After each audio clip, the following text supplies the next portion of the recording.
10 years together, a beautiful home in the suburbs, and the kind of relationship others envied, at least that's what I thought. But 3 weeks ago, everything changed with a single sentence. We were having dinner, nothing special, just a regular Tuesday evening. I was telling her about my promotion at work when she put down her fork and looked at me with cold, distant eyes I'd never seen before. If you want things to go back to how they were between us, you need to prove you deserve my closeness, she said, her voice devoid of emotion. I almost choked on my food. What are you talking about? What's wrong? If you don't know what's wrong, that's exactly the problem, she replied, standing up and leaving the table, her plate barely touched. I sat there, stunned. Where had this come from? Just last weekend, we were laughing together at a friend's barbecue, her head resting on my shoulder as we drove home. Now, suddenly, I needed to prove myself worthy of her. That night, she slept with her back to me, as far to her side of the bed as possible. When I tried to touch her shoulder, she shrugged me off. Not now. Not until you show me you deserve it. In the days that followed, I racked my brain trying to figure out what I'd done wrong. Had I forgotten an anniversary? Neglected her in some way? I couldn't think of anything significant enough to warrant this dramatic shift. I started paying closer attention. That's when I noticed the small changes that had been happening for weeks. Her phone was now password protected.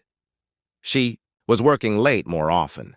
When her phone buzzed with messages, she'd quickly turn it over. One evening, when she said she was staying late at work, I called her office on a whim. Her assistant told me she'd left hours ago. When she finally came home around 10, her hair smelled different.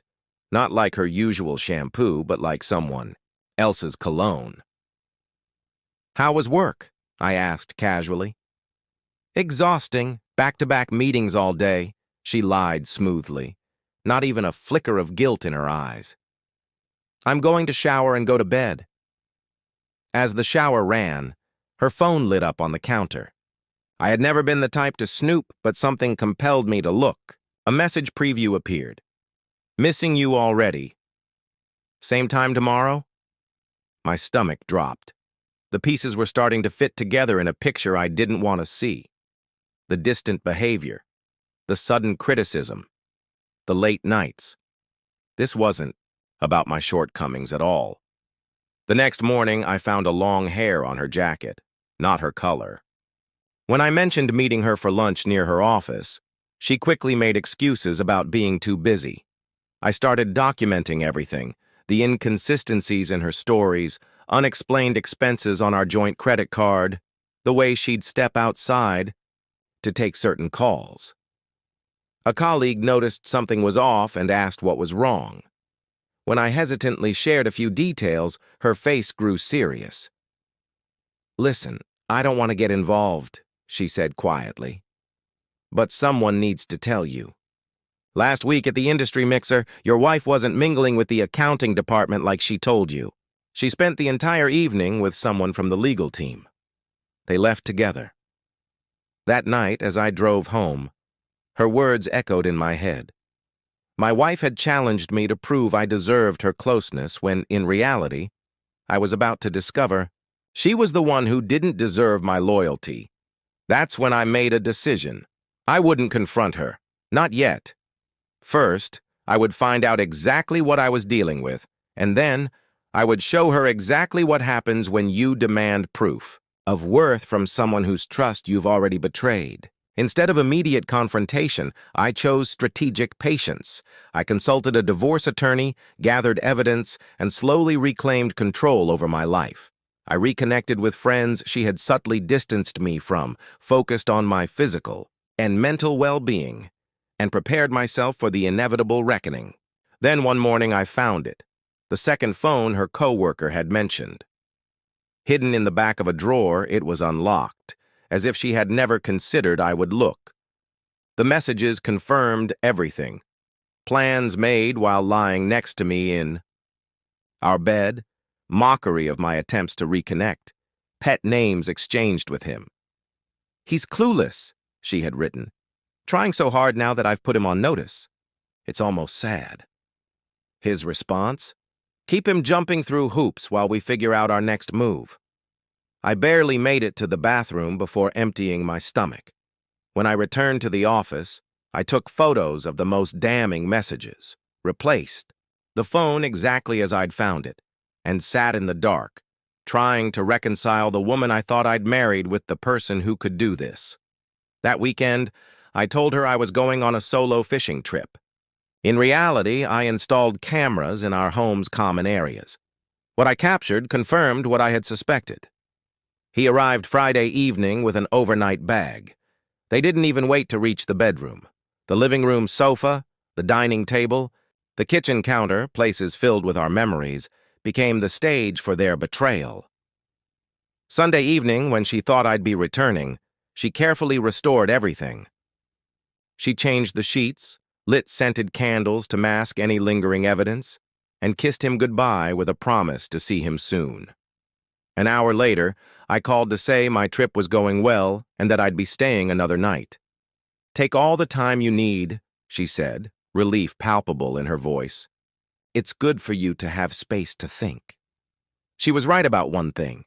The space had given me clarity, and now I was ready to act. Instead of breaking down, I built myself up. Instead of pleading, I strategized. And instead of proving myself to her, I proved to myself that I deserved better. The woman who had demanded I earn her affection had unwittingly freed me from the illusion of our marriage. She wanted me to fight for her? She had no idea that the real fight was already over. When she accused me of neglecting our marriage, I smiled, amusement breaking through my facade. I'm becoming someone worth being close to. Isn't that the point? She had no response. 2 weeks into my transformation, she tried to pull me back. Small touches, concerned questions, even intimacy I politely declined, citing her own demand for distance. Her control was slipping. Meanwhile, I gathered evidence, financial records, hotel stays, and most damning, a lease agreement. She and her lover weren't just having an affair, they were planning a life together. One night, she cooked my favorite meal, wore the perfume I loved, and suggested a weekend getaway to reconnect. I agreed, knowing exactly what I'd pack, the proof of her deception. Before the trip, I hired a private investigator. His findings left no doubt. Photos, transactions, recorded conversations mocking my efforts to save a marriage they were dismantling. Armed with irrefutable evidence, I secured my assets, met with my attorney, and prepared for the inevitable. As the weekend neared, her desperation grew. Lingering touches, nostalgic stories, even tears. But cameras don't lie. I watched her tell her lover, "He's acting different. Too confident. I need to lock this down before we move forward." Their plan? Manipulate me into financial entanglement before leaving. At the lakeside cabin, she set the scene. Champagne, soft music, empty promises. I played along until, beneath the stars, I handed her an envelope. "What's this?" she asked. "Everything. The texts, the photos, the lease, the recordings, the proof of her conspiracy." Her face shifted. Shock, anger, calculation. Then she tried indignation. "You spied on me.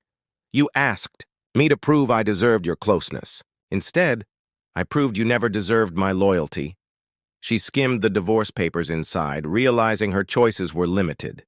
"If I fight this, then you lose more than what's in that envelope." An hour later, I dropped her at the train station. "Did you ever really love me?" she asked. "I loved who I thought you were." As I returned to the cabin, I felt no triumph, only clarity. She had demanded proof of my worth. Instead, I had discovered my own, and in that, I found peace.